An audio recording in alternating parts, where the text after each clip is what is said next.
Yeah, seems like it. There's some people that just outright ignore everything. And I used to kind of look down on, like, hey, you're uninformed or barely informed, but there is some bliss in that. And I think There just is. accepting that the constant outrage porn doesn't do you any good. It probably doesn't do your relationships any good because you're arguing with people all the time.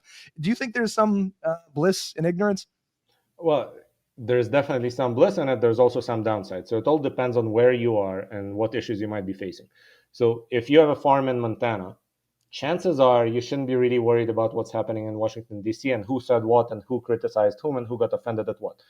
And maybe you don't care what happens in Eastern Europe either.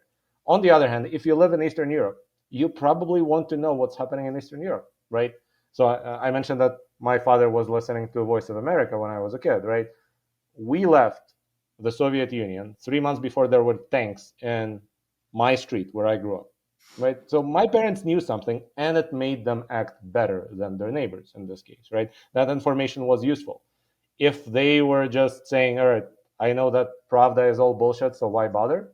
Then we'd be there facing the tanks, maybe doing what my grandmother was doing and baking cookies for the soldiers. I don't know, but Hey, thanks for watching. You've always had great taste when it comes to short form video content, and I've always said that about you. To see the full episodes of Goodnight America, head on over to Gigglebutt on YouTube. I know, very mature. And if you own a business and you want to establish a personal brand through the magic and power of video to help sell more shit, I happen to own a marketing agency, offensivelycreative.com. Head on over, sign up. We'll talk. It'll be great. There are no absolutes in marketing, except for one. And that's that fame sells, baby. Do the right thing. Okay, goodbye.